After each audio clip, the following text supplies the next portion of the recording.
Welcome to the deep dive. Today we're tackling a really complex topic, narcissistic personality disorder, or NPD.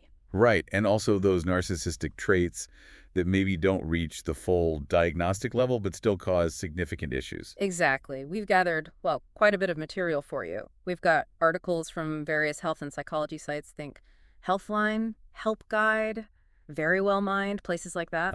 And also medical news today, Talkspace, Bay Area CBT Center, The Well by Northwell, Charlie Health, quite a range. We also looked at a really interesting case report from a scientific journal, some research via PubMed. And even some personal stories from a Reddit discussion, which adds a different perspective. Plus a scholarly article on schema therapy. Yeah. So our mission, really, for you listening, is to go beyond just the surface definitions. We want to unpack some of the maybe surprising facts, different viewpoints. Look at where NPD might come from, how it actually shows up day to day, and importantly, what can be done about it. Potential pathways for change. Okay, so let's start unpacking. Where do we begin? Well, maybe with the basics. What is NPD?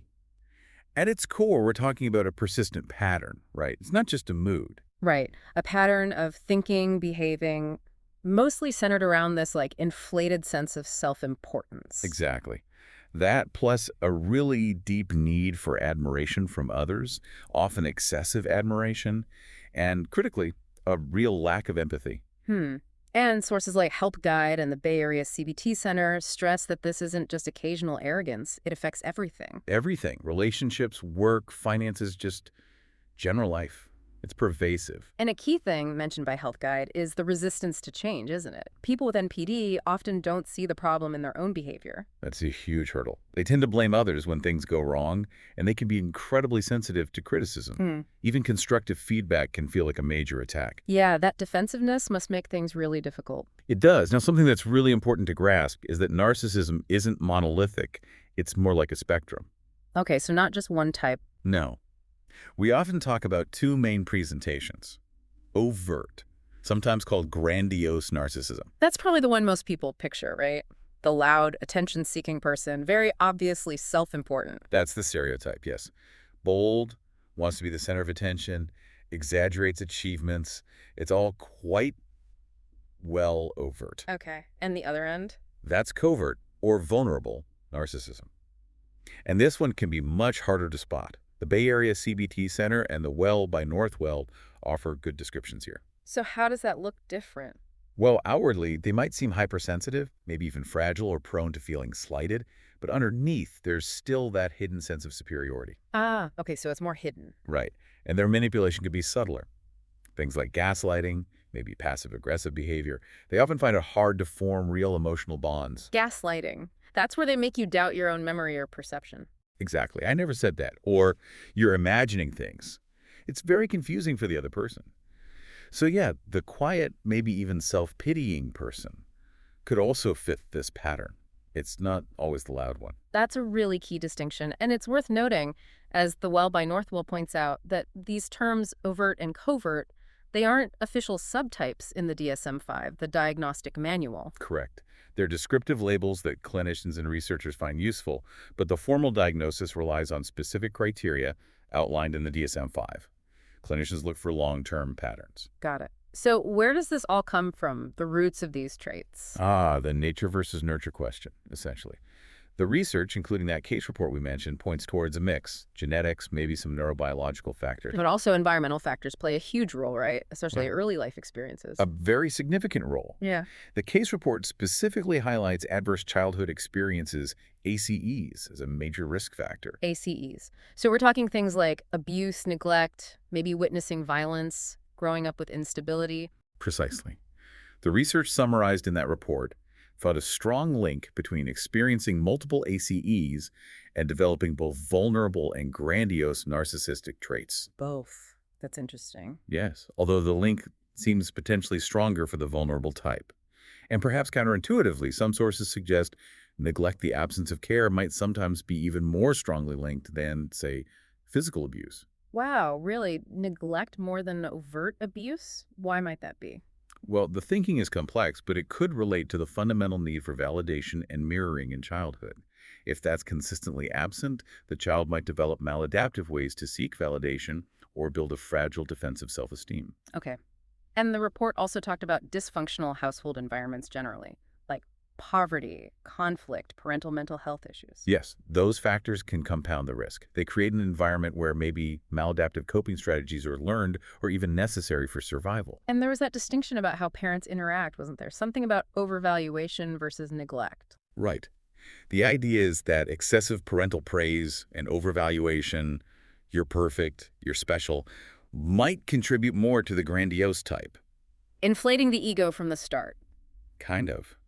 Whereas childhood neglect or abuse might be more associated with the vulnerable type, leading to that underlying fragility and hypersensitivity beneath a potentially defensive exterior. It helps to see it laid out like that. The case study you mentioned really brought some of this to life, didn't it? It really did. It focused on a 75-year-old retired Vietnamese man.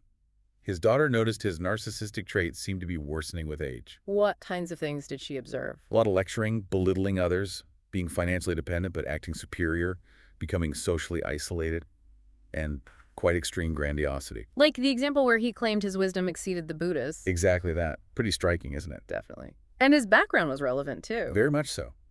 He came from a wealthy family in Saigon. His father was described as a workaholic, and his mother apparently instilled this idea that the family was special, maybe uniquely insightful. Okay, so maybe some early overvaluation there. Possibly. But then came a major adverse childhood experience. At age 10, during the war, he was sent away to live with an uncle described as unloving, while the rest of his family fled. That must have been incredibly disruptive and frightening. He reported feeling like a stranger when he finally returned 5 years later.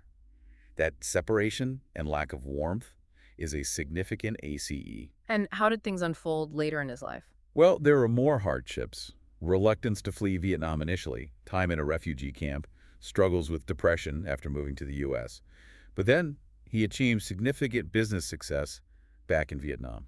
The jewelry business, where he said he lived like a king. That's the one. And in the interview for the case report, the grandiosity was very apparent.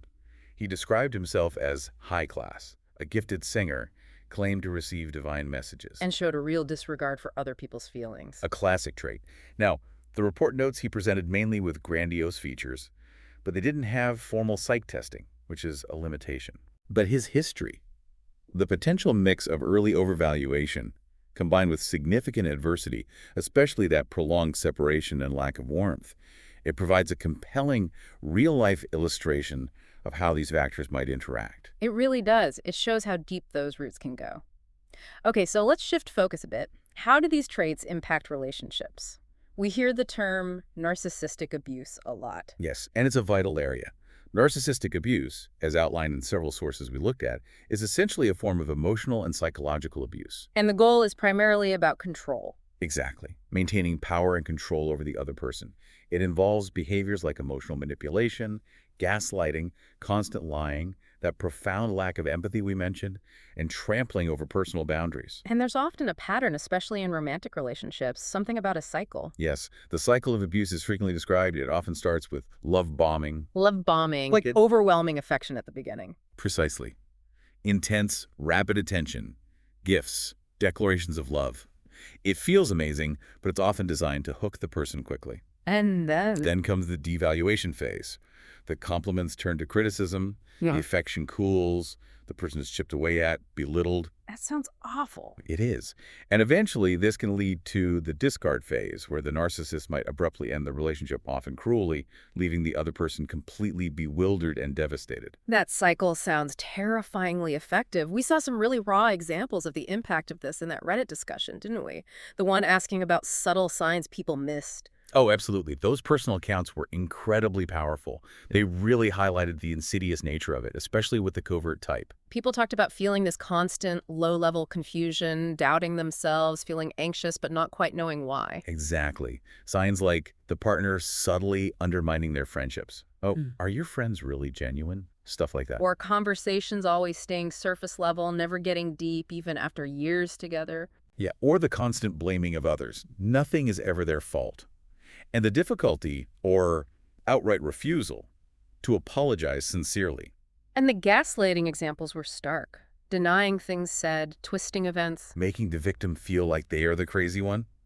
Another common theme was the partner being treated like an extension of the narcissist, Meaning, meaning if the partner had different opinions or needs or just wanted to do their own thing, the narcissist would get angry or withdraw affection, like the partner wasn't allowed to be a separate person. wow.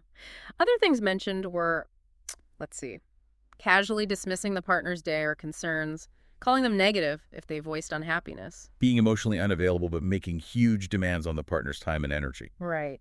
And that thing about behaving inappropriately with others, maybe flirting, to make the partner feel insecure. Yes, to make the partner feel lucky to have them, despite the bad treatment. It's a way of controlling through insecurity. It's so manipulative, also twisting conversations around so they always end up the victim. The classic victim stance, and criticizing the partner's friends and family to isolate them. And just a fundamental lack of empathy, even when the partner was clearly distressed. That came up again and again. Plus, future faking, making big promises about the future together that never materialize. And disrespecting boundaries, just ignoring requests or limits. It all paints a picture of targeted manipulation and dishonesty. As one source put it, victims can start to question their own reality. And this isn't just in romantic relationships. It happens with family, friends, colleagues, too. It sounds incredibly damaging. Which brings us back to the big question, can this change? Can someone with NPD actually change these deeply ingrained patterns? Well, it's challenging. As Help Guide noted, there's often significant resistance. Many individuals with NPD don't believe they need to change. But it's not impossible. Some sources like BetterHelp and Talkspace seemed more optimistic about therapy. Yes, therapy can help. The goal isn't usually a complete personality overhaul. Maybe that's unrealistic. It's more about increasing self-awareness. Helping them see the patterns and their impact. Exactly. And learning better ways to manage emotions, impulses, and interact with others. Developing healthier coping strategies. Okay. And there are different therapeutic approaches, right? Talkspace mentioned cognitive behavioral therapy, CBT. Right. CBT is quite common. It focuses directly on identifying and challenging those unhelpful thought patterns and the behaviors that stem from them. Like, okay, when X happens, I tend to think Y, which makes me do Z. Let's try to change Y. Sort of, yes. Huh. It's often shorter term, maybe 5 to 20 sessions, and can be effective for specific issues. There's even online CBT available. But for deeper personality patterns, maybe other therapies are needed. You mentioned schema therapy earlier. Yes, the article on schema therapy was fascinating. It digs deeper into those early maladaptive schemas, those core negative beliefs formed in childhood. Beliefs about oneself, about relationships. Exactly. And it looks at the coping modes people develop. For NPD, common modes might be the self-aggrandizer, puffing oneself up, or the detached self-soother, maybe using substances or distractions to avoid difficult feelings. And there's often a strong inner critic, the demanding parent mode, and a hidden, vulnerable child feeling lonely or flawed underneath. That's the model, yes. Schema therapy aims to strengthen the healthy adult mode, the rational, balanced part of the self. How does it do that? Through techniques like limited reparenting, where the therapist provides some of the validation and empathy that might have been missing early on, within clear boundaries, of course. A corrective emotional experience almost? Kind of. And also empathic confrontation, gently but directly challenging the narcissistic patterns while still showing understanding for where they might have come from. That sounds complex, but potentially powerful. What other therapies were mentioned? Talkspace listed several. Transference-focused psychotherapy, which looks at how past relationship dynamics play out in current ones, especially with the therapist. So using the therapy relationship itself as a tool? In a way, yes. Then there's mentalization-based therapy, MBT. That helps people understand their own and others' mental states, better thoughts, feelings, intentions. Improving that empathy deficit, perhaps. That's a key goal. Dialectical behavior therapy, DBT, is another one. It's great for emotional regulation, tolerating distress, and improving relationship skills. Skills that are often lacking. Right. And EMDR, eye movement desensitization and reprocessing, was mentioned too. Isn't that usually for trauma? It is, but given the potential link between ACEs and NPD, it might be used to process underlying traumatic memories that could be contributing to the narcissistic defenses. It uses things like eye movements to help process those memories. Interesting. And finally, metacognitive interpersonal therapy, MIT. Yeah, another approach focused on deconstructing those maladaptive thought patterns and behaviors within relationships. So quite a few options, but it sounds like finding the right therapist is key. Absolutely critical. Someone experienced specifically with NPD or narcissistic traits is essential. And it's important to remember, as BetterHelp noted, there are no pills to cure NPD. Right, no medication for the personality disorder itself. No, but medication might be used to treat co-occurring conditions like depression or anxiety, which are common. Okay. Now, what about the people on the receiving end, the victims of narcissistic abuse? What helps them heal? That's equally important. The sources consistently emphasize validation. Just having someone believe their experience and acknowledge the reality of the abuse is huge. Because they've often been gaslit and made to doubt themselves. Exactly. Support is crucial. Support groups with others who understand, or therapy with a professional knowledgeable about narcissistic abuse dynamics. And setting boundaries. Absolutely vital. Learning to set and enforce firm boundaries is key to regaining a sense of self and safety, and prioritizing self-care, rebuilding self-esteem, and focusing on their own needs. Makes sense. There was also mention of a specific therapy for children and teens who've experienced trauma, TFCBT. Yes, trauma-focused cognitive behavioral therapy. It's designed for young survivors, and importantly, it usually involves the non-abusive caregiver. And it has specific components, the PRACTICE acronym. Right. It covers psychoeducation, relaxation skills, affect regulation, cognitive coping, writing a trauma narrative, in vivo exposure, gradually facing trauma reminders safely, conjoint parent-child sessions, and enhancing safety. It's quite structured. So wrapping this all up, it seems NPD is complex, exists on a spectrum, often has roots in early adversity. And can cause significant harm in relationships through abusive patterns, but change is possible with the right therapy, though it's challenging. And healing is definitely possible for those who've been impacted. There are pathways to recovery and support available. Absolutely. Which leads us to a final thought, perhaps, for you listening, considering how widespread narcissistic traits and their impact can be.